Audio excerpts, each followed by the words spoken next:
Get your shit together. Open us all up. Surely it's somebody else's hand. Maybe you got your drink. Everybody got your Ready? Everybody ready? We all on the same page.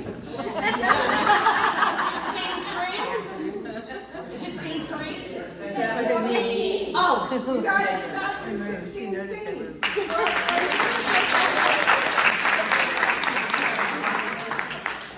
So now we're going to talk about, ladies, the closet. I have nothing to wear. Nothing. Nothing fits. Nothing fits me. Why did I buy this piece of shit? Where is it? Why can't I find anything in my closet? I hate my clothes. Why do I buy such terrible clothes? I have to clean out my closet. I absolutely have to. I should throw this away. I haven't worn it in 2 years. 3 years. 5 years. I can't do it. I can't find it. My mother gave me this. Who does she think I am?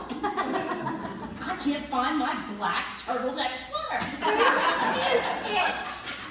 I can't find it. Now I'm sweating. Why didn't I hang this up? Now I have to iron it. I have nothing to wear. Who bought this? Who did I think I was when I bought it? I totally forgot that I bought this. Do men ever go through this shit? No. Choosing the sweater, unchoosing the sweater, choosing the sweater, unchoosing the sweater. Of course they don't.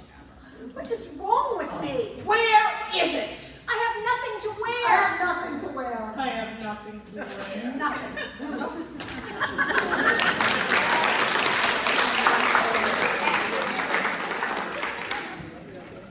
After I got divorced, I moved back to New York and lived with Dora, who was studying to be an actress. Gingy, you are the second youngest divorced person in the world, and you must act like you don't care. I had no idea what Dora meant. What I mean is, don't marry the first guy that you go out with just so you can stop being divorced. Don't be ridiculous. Why would I do something like that? Are you listening to me, Gingy? A yellow ochre sack dress that Dora lent me when she fixed me up with Al Beckerman. He's very sweet, but don't marry him. Are you listening to me, Gingy? A floral print cotton piqué dress that I bought in a very snooty store in New Canaan, Connecticut for my marriage to Al Beckham.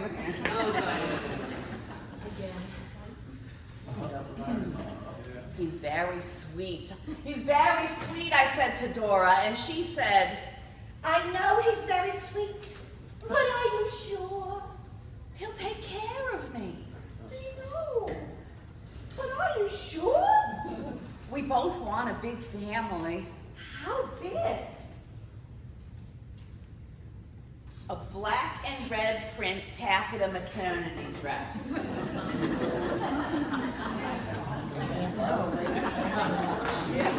First worn when I was pregnant with Isabel. Worn again when I was pregnant with Lily, Michael, Joe, Julie, and David. David died when he was 18 months old of a 48-hour intestinal virus. Your son has expired. That's what they said when they called from the hospital. Your son has expired. After David died, everything changed. I ordered this beige wool pantsuit from the Spiegel catalog. It was my first mail order purchase. I thought it would make a good interview outfit. Because now that the children were all in school, I wanted to work. I got a job in an ad agency. And one day, I came into my office and there was a man sitting at my desk with a glue stick in his hand. And he said, "Do you know how to open this friggin' thing?" And it was as if Cupid had shot an arrow right through my heart. "Damn," he said, and left. Well, I found out later that day that his name was Stanley. So there it was. First Walter, then Harry, then Al, then Stanley. Oh. I loved this print wrap dress, Diane von Furstenberg. It was so easy to put on and very comfortable.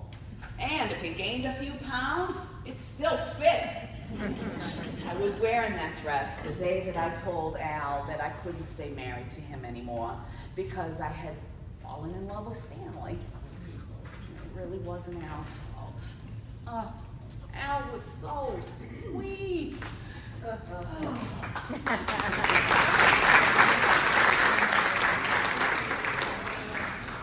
Okay, Mom. There was a brief moment in time in the 1980s that there was a paper dress. Do y'all remember that? Yeah. Well, I had one. I got it at Betsy Johnson's first store, which was on the corner of 67th and Madison. It was called Paraphernalias. It was kind of a gray sheath, and it had kind of stripes on it. It was so chic. First time I wore it, I went to my cousin Marty's. He and his wife Steffi, he was an advertising executive, and he put Steffi through medical school, and then she left him for a doctor. But anyway, they invited me over for lunch. So I wore it, and they were very impressed at how chic I looked in my dress. I did. I looked really cute. Anyway, next time I wore it to my friend Janet's sister's newlywed apartment on the Upper East Side. Oh, my dress was so chic, and I was so proud of it. And when they opened up the doors of this beautiful apartment, it was their newlywed apartment, in the middle of the apartment was this beautiful dining room table and the prized, newly upholstered dining room chairs. Well, we sat down for dinner and we were eating, and all of a sudden, in the middle of dinner, I got my period. Suddenly and violently. But for the record, I want to let everybody know that this dress was made out of the same material that the Bounty paper towel was made out of. So the dress stayed completely intact. It was just a little damp. And so when we stood up, there was a blood stain on the middle of the newly upholstered chair. Well, Janet had a fit, and she screamed, "What?" And I looked at her and said, "What?" Like nothing had happened at all. And so then I decided to just leave the room, and I went to the bathroom. God knows what the three of them talked about when I was gone. But when I returned, I acted as though nothing had happened at all. I never mentioned it. Didn't say a word about it. Acted as though that incident never happened again. Although, I will remember this incident on my deathbed.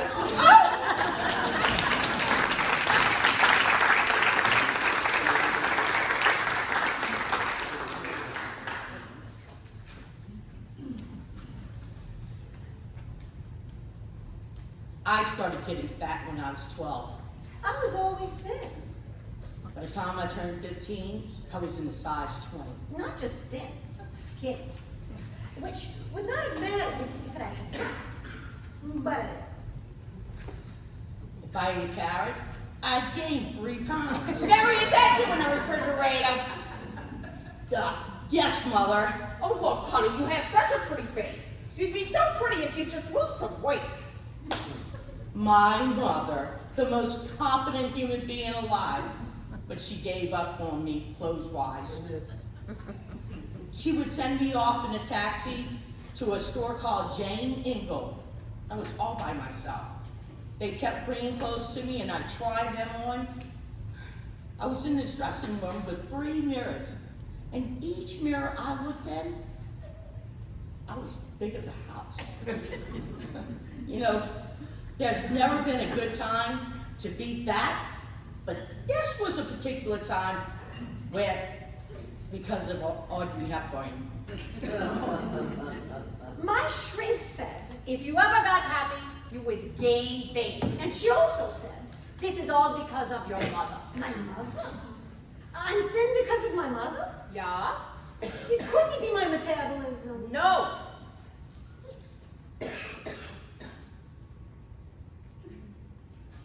By the time I married Kenny, I managed to diet down to 152 pounds, which was real thin for me. But Kenny, he didn't care how much I weighed, because he was gay. I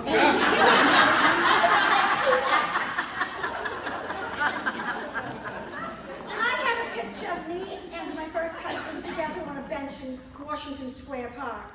I was wearing my lime green winter coat, so short, with a plaid scarf, and I looked really happy. But I was never really happy with David. Whenever I see that picture, I always think how photos lie and how many marriages are just performances. When I married Kenny, I wore my mother's beautiful wedding dress. It was plain and satin and lace insets that came to a point. When I was trying on the dress to get ready to go up, the dressmaker pricked her finger and blood dropped on the dress. I am like, my mother said, I know how to fix it.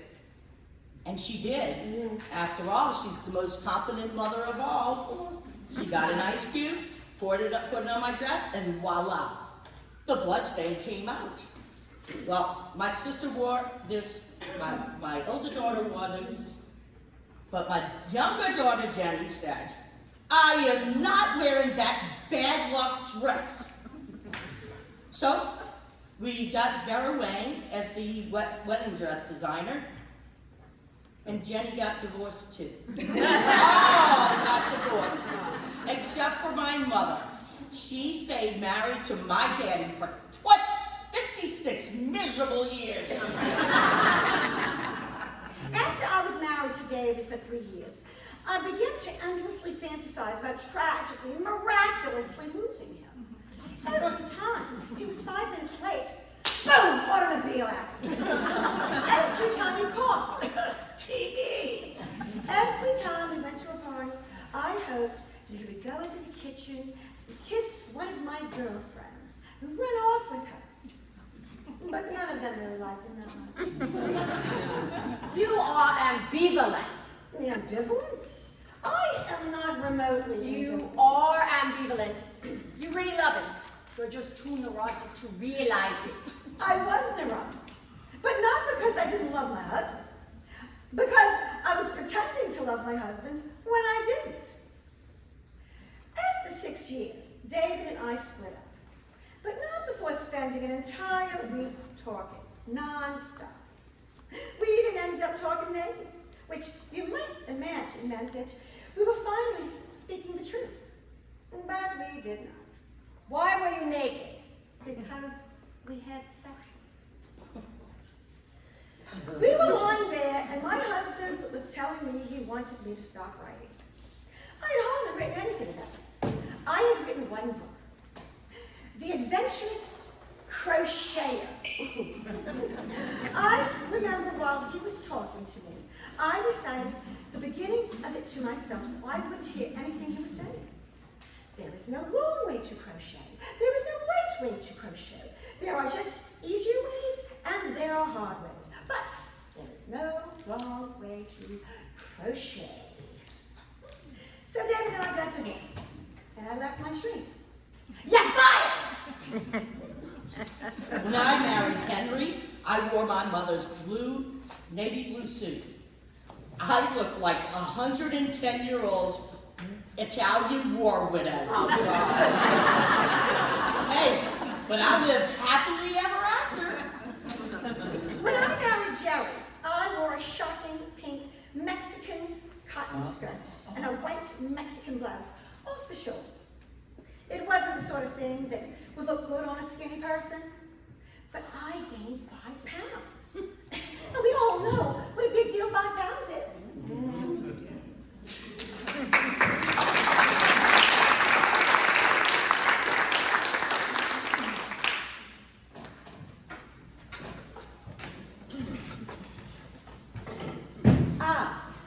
Look gorgeous in high heels. Everyone looks gorgeous in high heels, but they hurt my feet. My little toe gets crushed.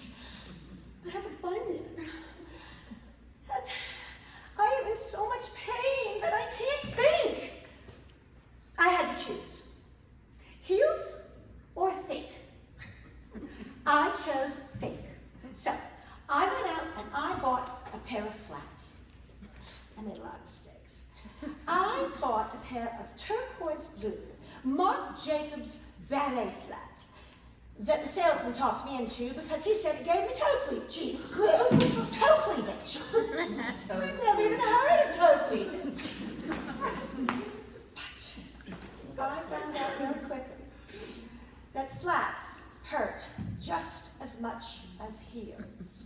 And they don't do that fabulous thing for your legs.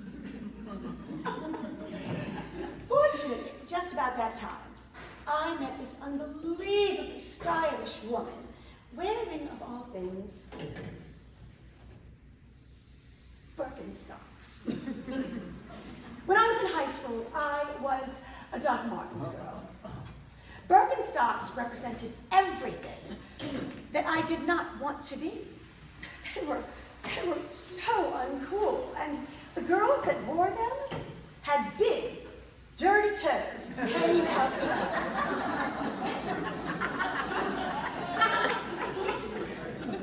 But this stylish woman, she wore her Birkins with baggy cords and a comme façon sleeveless blouse.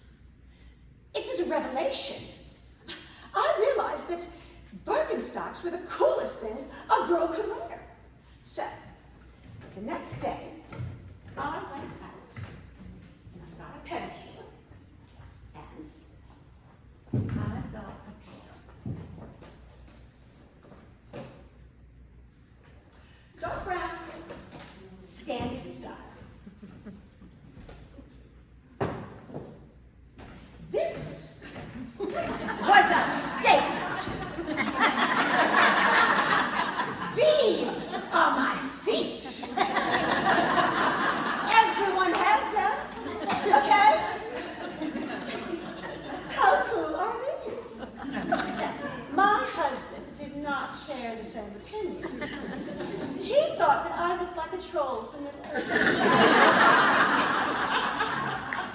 And once, when the Yankees were in the playoffs, he made me take them off before I entered the room with the television so that I wouldn't jinx the team.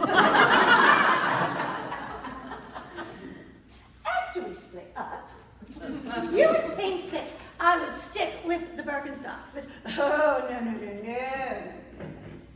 I went back to my heels because they make my legs look gorgeous. But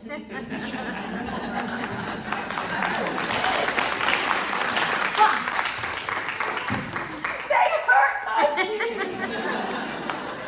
I had to choose. Think or heels. I chose heels.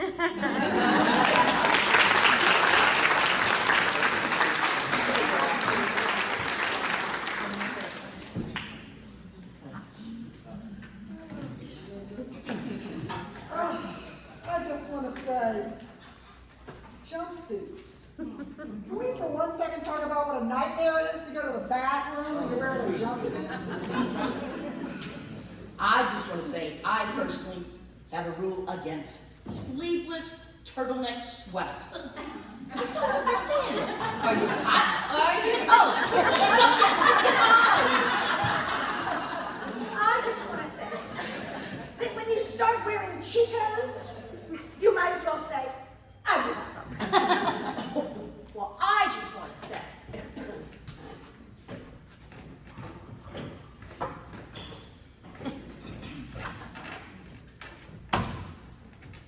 I hate my purse. I absolutely hate it. If you're one of those women who thinks there's something just so great about purses, don't bother listening to me because I have nothing to say to you. This is for women who hate their purses, who are bad at purses, who think that their purses are reflections of negligent housekeeping, hopeless disorganization, a chronic inability to throw anything away, and an ongoing failure to handle the obligations of a demanding and difficult accessory. The obligation, for example, in that it should somehow match what you're wearing. Now, this is for women whose purses are a morass of loose Tic Tacs, loose Advils, lipsticks without tops, little bits of tobacco, even though there's been no smoking going on for at least 10 years, tampons that have become unwrapped from their wrappers, boarding passes from long forgotten airplane flights, hotel keys for God knows what hotel, leaky ballpoint pens, and Kleenex nasty, that either have or have not been used. No way to be sure one way or the other.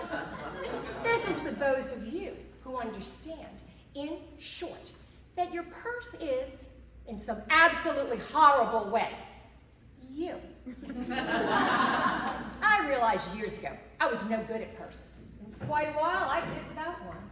When I went out in the evenings, I managed with just a lipstick, a $20 bill, and a little credit card tucked into my wallet or into my bra. But there were times I realized that I had to leave the house with more than just the basics. So I purchased an overcoat. Beautiful overcoat with large pockets. Now this, I realized, turned my coat into a purse. But still better than carrying a purse, because ladies, anything's better than carrying a purse, right? Because this is what happens when you buy a purse. You start pledging yourself to neatness. Oh, you start small. You start pledging yourself to neatness. You vow that this time it will be different. You start with a wallet and a few cosmetics, but within seconds, your purse has accumulated the debris of a lifetime. I mean, it's unbelievable. Where did all this stuff come from? I mean, there's a half-drunk bottle of water in your purse. What else do we have in here? Oh my God. Water, boarding passes, junk, stuff that you haven't seen in 20 years. I mean, before you know it, you've got all kind of stuff in your purse. Hey, maybe you can put your sneakers in your purse. Yes, by God, you can. Before you know it, everything you own is in your purse. You could flee the Cossacks with your purse. But when you look in it, you can't find a thing. It's become a deep, dark hole filled with stuff that you can't find. You just spend hours fishing and fishing around for. What's the solution? Okay, I spent quite a lot of money on an expensive purse. You know, expensive. You think it's going to be different, right? It inspired me that it would be different. I would become a different person. That didn't work. I even tried one of those fancy Prada backpack purses. But that didn't work either because I stuffed so much into it, I ended up looking like a Sherpa. All right, I gave up hope. It was hopeless. But I was determined.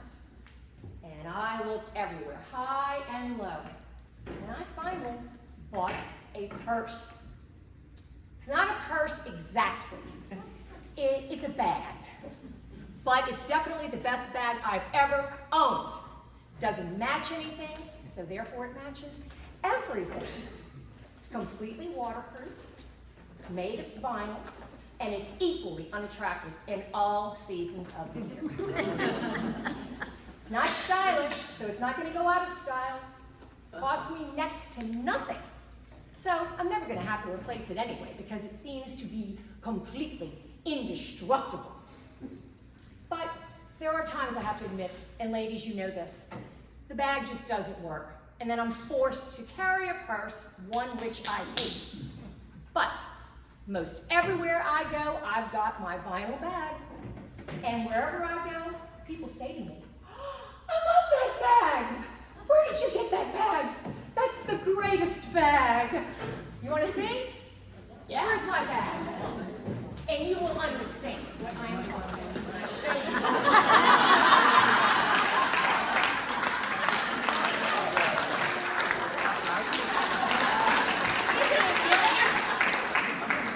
Oh, my trusty Mardi Gras bag. Go catch you one.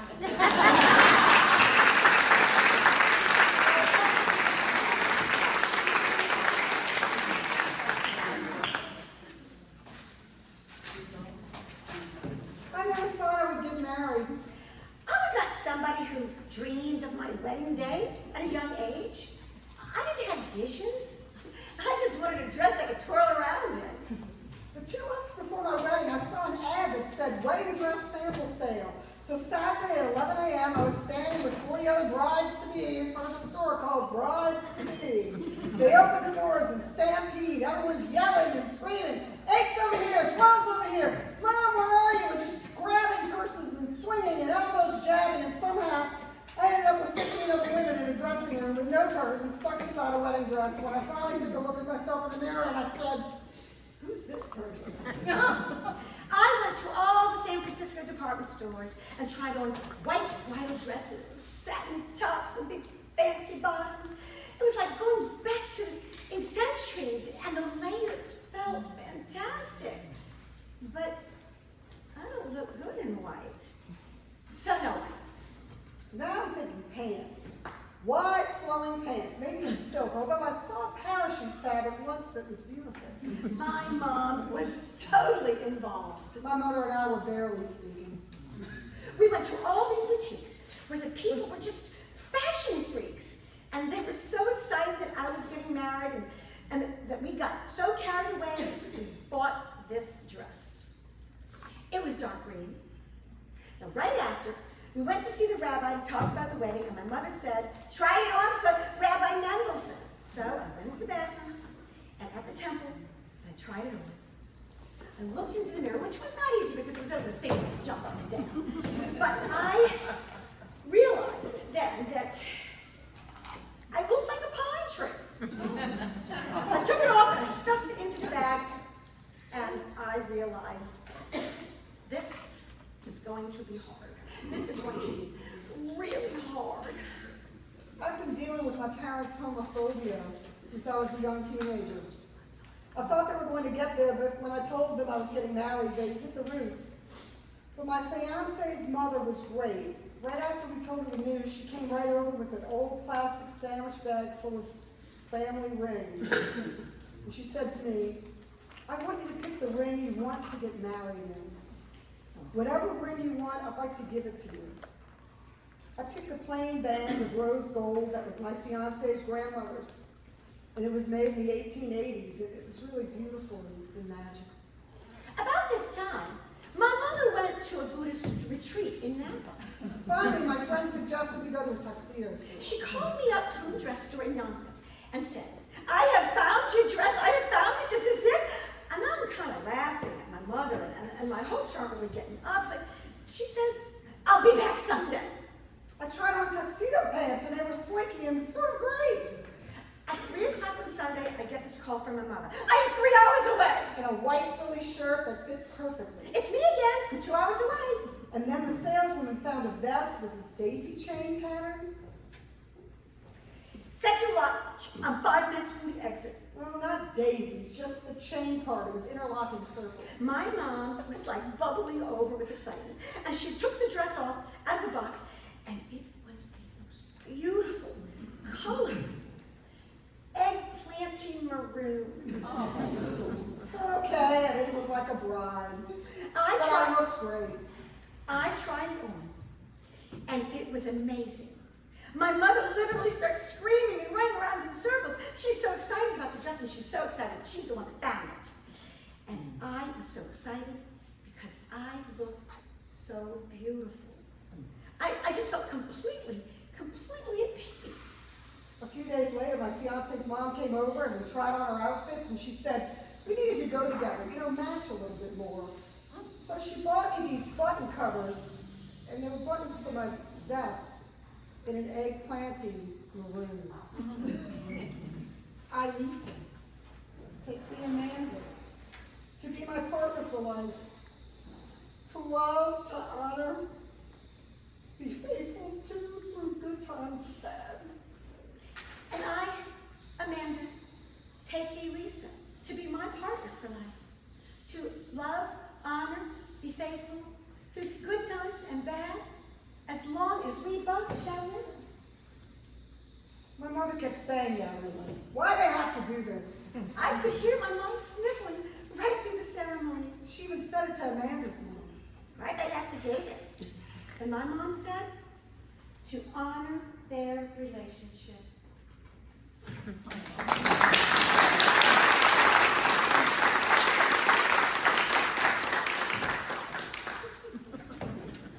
Oh, black!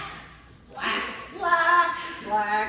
When did we start wearing black? I can't remember. I love black. Sometimes I buy something that isn't black, and I put it on. I am so sorry. Oh, I'll take that in black. I'll take 5 in black. Do you have this in black? Is this black? Are you sure you don't have this in black? Would you call the other store and see if they have it in black? What about the LA store? Do they have it in black? Why do we only look good in black?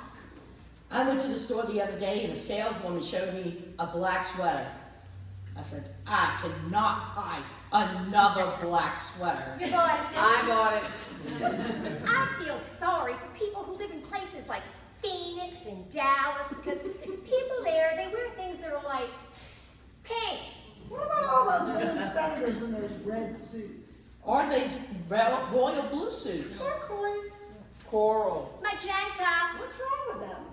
Don't they get it? Can't we just stop pretending that anything is ever going to be really black? Black. Black. Black.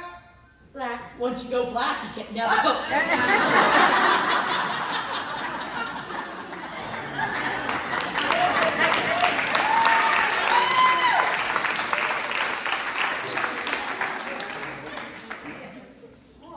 Thank you, my darling. I am going to teach you how to draw yourselves. You start by making 2 rectangles, one on top of the other. That's your dress. Stay with me. You add a collar, some buttons, and a belt, whatever. You have to add some sleeves here, add some sleeves. And if you can't draw hands, you just put them behind your back.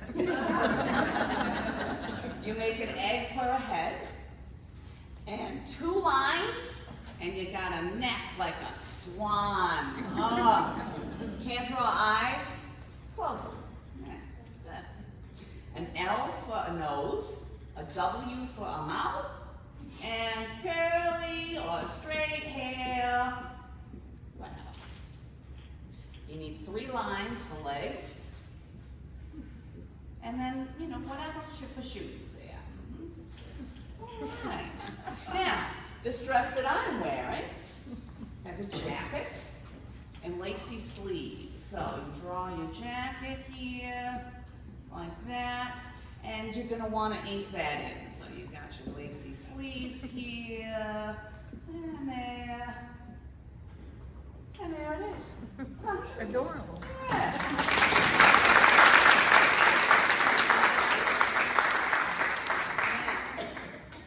I love this dress. It's from Chico's. So there. It's black, of course. These days I usually wear black.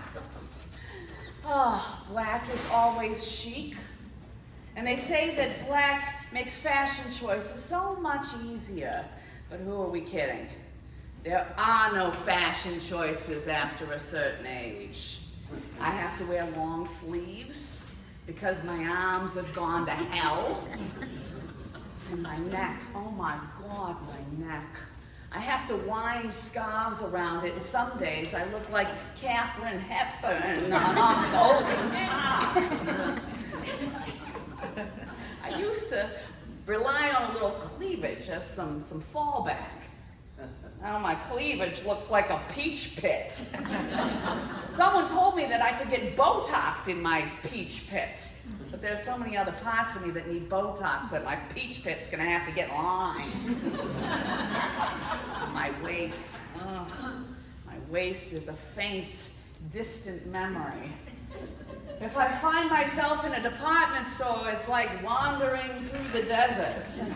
I feel like a forgotten woman. Actually, when I was young, there was a chain of stores called The Forgotten Woman. And now that I am that forgotten woman, those stores aren't in business anymore. How ironic is that? All of the clothes that I used to be able to wear are in boxes. My granddaughter, Allie, loves them. That's Allie. She's 4 years old. And whenever she comes over, I polish her fingernails and her toenails bright red. And I let her play in the drawer with all of my awful colors of lipstick and rouge that aggressive sales ladies talk me into buying. And then she tries on my clothes, high heels and hats, and I watch her face as she looks at herself in the mirror and sees how beautiful she looks. I wonder if she'll remember any of this when she gets older. I wonder if she'll remember me. My grandma, she'll say.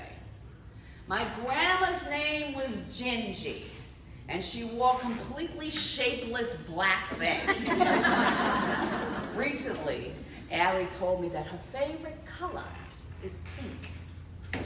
So, I thought I'd try a pink scarf.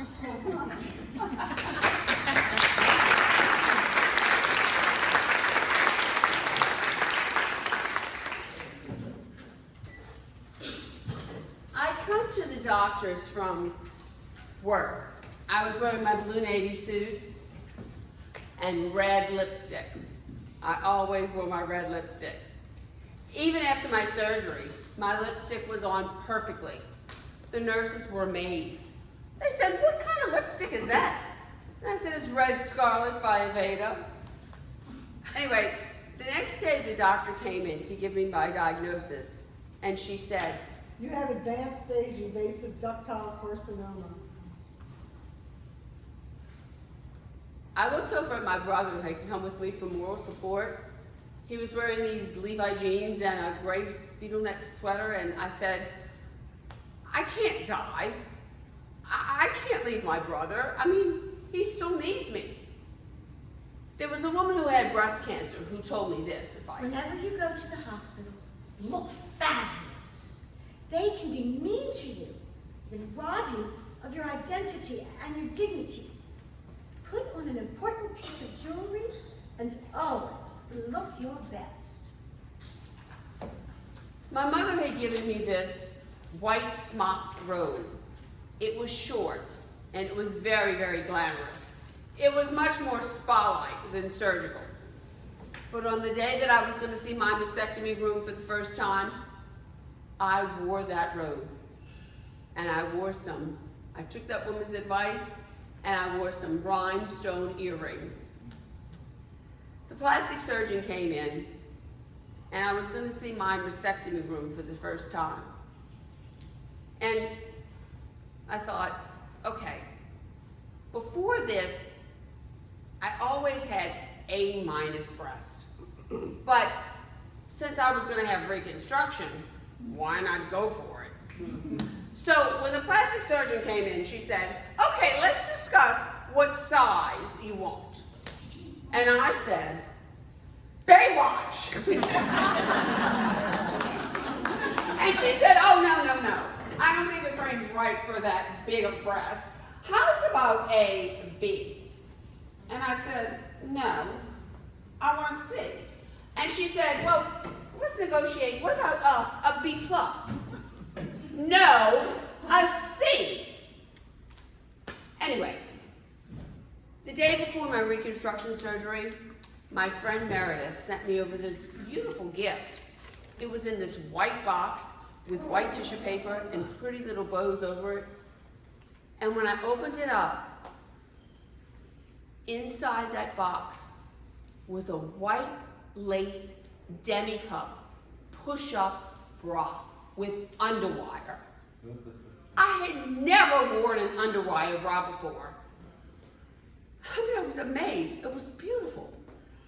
And then I realized, after this surgery, I was gonna have breasts and a white lace demi-cup push-up bra.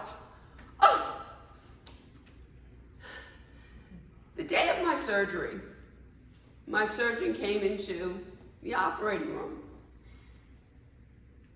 And she told me, she said, I'm gonna show you what I'm gonna do. So she took off my top and she took out a Sharpie magic marker. And she began to draw on my chest. And she said, I'm gonna cut you here and here and here. It was making me nauseous. Excuse me. I mean, the smell of that room, that cold surgical table, the doctor drawing on my chest with a Sharpie magic marker. So, I focused on that bra. I focused on that white lace demi-cup push-up bra with underwire that was waiting for me when this was all through. But, you know, I didn't want a nipple on my new breast. Not that the nipples aren't beautiful, and not that they don't look completely natural, but I thought, if I have a nipple on this breast with this awful mastectomy, and people look at my breast, you know, what are they gonna think? But, if I have a tattoo, people might look at it and laugh. Now, I don't know what people I thought was gonna be looking at my breast at the time, but that was my thought process. So, I decided that I wanted my tattoo to be a heart, because a heart represents courage, strength, and love. And I wanted that heart to have wings, because I wanted it to represent all of my friends and family that took care of me during that awful time. You know, after my chemo, these two guys that are friends of mine, they're wig designers. They made me this beautiful wig out of real human hair. It was beautiful, but I didn't want to wear it. I mean, everybody saw that my hair was falling out. Every time the wind blew, my hair flew out. Everybody at the office, they knew I was bald.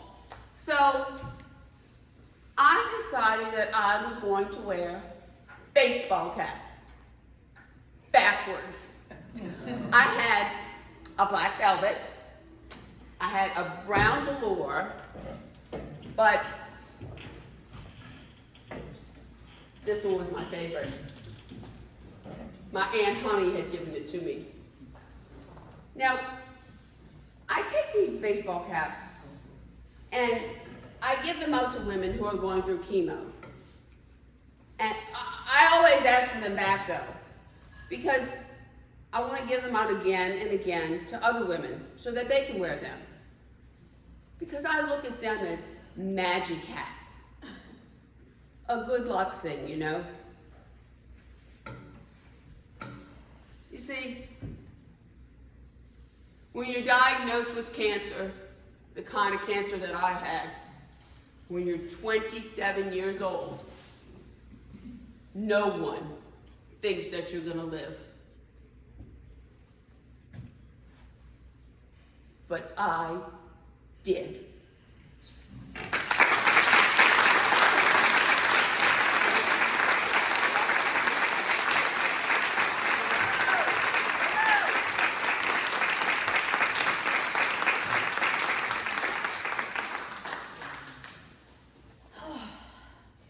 After I finished making all of the drawings and writing all of the little bits and pieces that went with it, which took about a year, I made copies and I put them in big red binders, and I gave it to my children and my two best friends.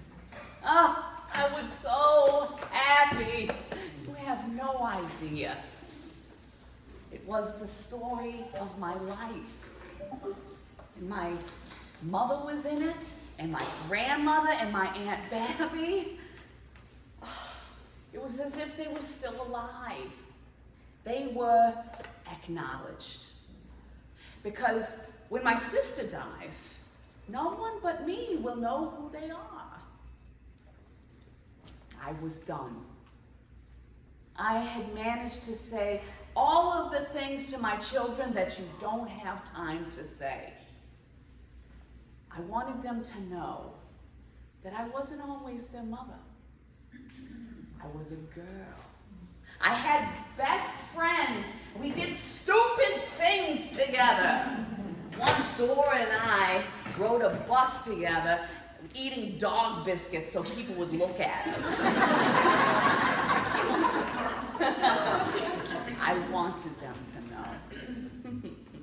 Then someone showed the book to a publisher, and I thought, I would buy this. It's too personal. Well, they published it, and it turns out that it was personal to other people too. It was Halloween and we all dressed up as Madonna. A velour 3/4 sleeve bathrobe in electric blue. Gorgeous, 4-inch high, red, patent leather heels. My ribbed powder blue prom dress.